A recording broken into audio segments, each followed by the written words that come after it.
తెలంగాణలో దగ్గర పడుతున్న లోకల్ బాడీ ఎన్నికల రూపంలో గులాబీ దళానికి పరీక్ష ఎదురుకాబోతుందా? లోక్సభ ఎన్నికల్లో ఘోర పరాజయం, ఆ తర్వాత ఎమ్మెల్సీ ఎన్నికల్లో చేతులెత్తేసి పోటీకి దూరంగా ఉన్న బీఆర్ఎస్ స్థానిక సంస్థల ఎన్నికలకు సంసిద్ధంగా ఉందా? మెజారిటీ స్థానాలు సాధించాలనే టార్గెట్ను రీచ్ అవుతుందా? ప్రస్తుతం గులాబీ శ్రేణులతో పాటు పొలిటికల్ సర్కిల్స్లో కూడా ఇవే సందేహాలు వ్యక్తమవుతున్నాయి. పార్టీలో నివురుగప్పిన నిప్పులా పెరుగుతున్న గ్రూపులు, పార్టీ పదవులు దక్కక నిరాశలో ఉన్న నేతలు, ఫామ్ హౌస్కే పరిమితమవుతున్న కేసీఆర్, అన్నా చెల్లెలకు ఆధిపత్య పోరు, ఇన్ని అవాంతరాల మధ్య స్థానిక సంస్థల ఎన్నికల్లో బీఆర్ఎస్ అసలు ఎలా ముందుకు వెళ్తుంది అనేది ఇప్పుడు చర్చనీయాంశంగా మారిందట.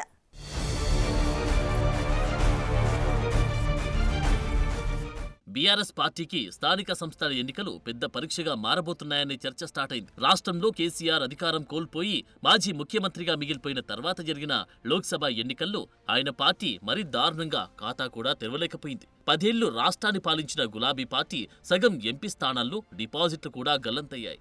ఎమ్మెల్సీ ఎన్నికల్లో పోటీ కూడా చేయలేని పరిస్థితుల్లోకి బీఆర్ఎస్ వెళ్లిపోయింది. మరోవైపు బీజేపీ ప్రత్యామ్నాయంగా ఎదుగుతున్న పరిస్థితుల్లో బీఆర్ఎస్కు స్థానిక సంస్థల ఎన్నికలు ప్రతిష్టాత్మకం కాబోతున్నాయి.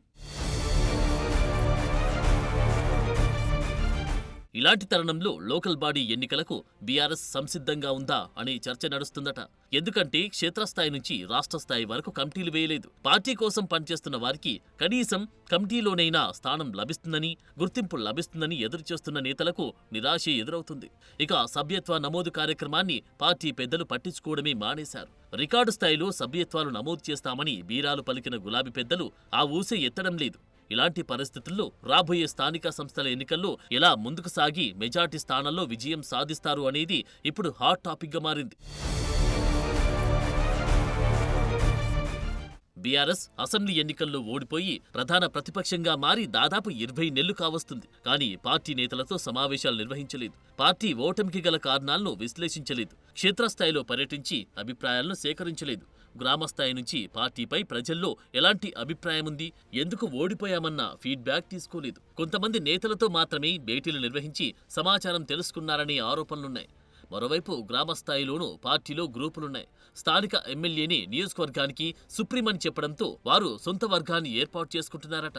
మొదటి నుంచి పనిచేసిన వారికి సముచిత స్థానం కల్పించకపోవడం, సమస్య చెప్పుకుందామని వెళ్లిన వారికి సైతం సమయం ఇవ్వకపోతూ ఉండడంతో పార్టీ క్యాడర్ తీవ్ర ఆగ్రహంతో ఉందట.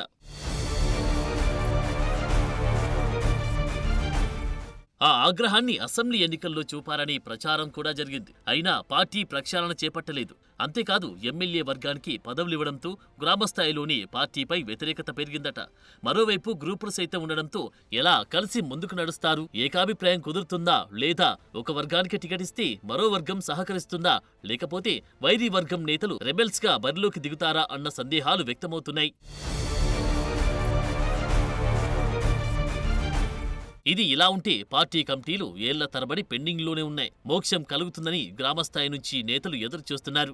గతంలో గ్రామశాఖ అధ్యక్షుడు నియోజకవర్గ ఇన్ఛార్జ్, జిల్లా అధ్యక్షులను మాత్రమే నియమించింది. పూర్తి స్థాయిలో కమిటీలు వేయలేదు. పార్టీ ఓటమి తర్వాతైనా గ్రామస్థాయి నుంచి పార్టీ కమిటీలు, అనుబంధ కమిటీలు వేస్తారని, పార్టీలో మొదటి నుంచి పనిచేస్తున్న వారికి అవకాశం కల్పిస్తారని, సీనియర్లకు నియోజకవర్గ, జిల్లా కమిటీలో చోటు దక్కుతుందని, జిల్లా స్థాయిలో పనిచేసే వారికి రాష్ట్ర కమిటీలో చోటు దక్కుతుందని భావించారు. కానీ ఇప్పటివరకు అధిష్టానం పార్టీ పటిష్టతకు ఎలాంటి చర్యలు చేపట్టలేదు.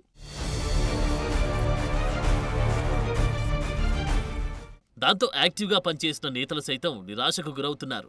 ఇప్పుడు స్థానిక సంస్థల ఎన్నికలకు ఎలా పనిచేస్తారనేది హాట్ టాపిక్ అయింది. ఇప్పటికే పార్టీ కోసం పనిచేసిన వారికి గుర్తింపు దక్కడం లేదని పలువురు బహిరంగంగానే విమర్శిస్తున్నారు. కేటీఆర్ సైతం పార్టీ సంస్థాగత నిర్మాణంలో లోపాలను స్వయంగా ప్రకటించారు.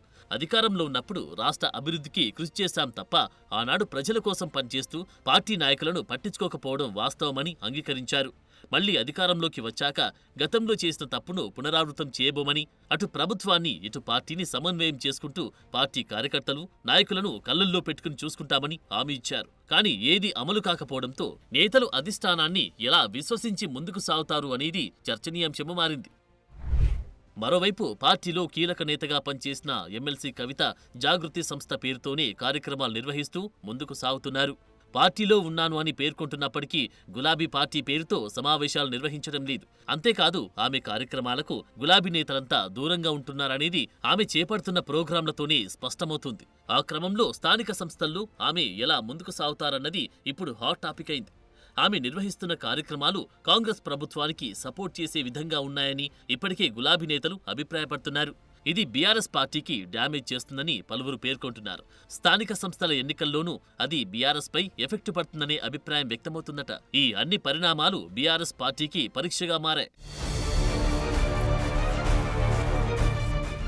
అయితే స్థానిక ఎన్నికలకు క్యాడర్ను సన్నద్ధం చేసుకునేందుకు బీఆర్ఎస్ నాయకత్వం ఆలస్యంగా అయినా నడుం బిగించింది. మండలాల వారీగా పార్టీ ముఖ్య కార్యకర్తల విస్తృత స్థాయి సమావేశాలు నిర్వహిస్తుంది. ఎప్పుడు స్థానిక సంస్థలకు ఎన్నికలు వచ్చినా తాము సిద్ధమని పార్టీ వర్కింగ్ ప్రెసిడెంట్ కేటీఆర్ స్పష్టం చేశారు. 31 జెడ్పీ స్థానాల్లో 16 నుంచి 18 స్థానాలు గెలుచుకొని సత్తా చాటుదామని నేతలకు టార్గెట్ ఫిక్స్ చేశారట. మరి ఈ పరీక్షల్లో గులాబీ పార్టీ డిస్టింక్షన్లో పాస్ అవుతుందా? 50-50తో విజయం సాధిస్తుందా? పాస్ మార్కులతో గట్టెక్కుతుందా? లేకపోతే లోక్సభ ఎన్నికల ఫలితాల తరహాలో ఫెయిల్యూర్ మూటగట్టుకుంటుందా అన్నది చూడాలి.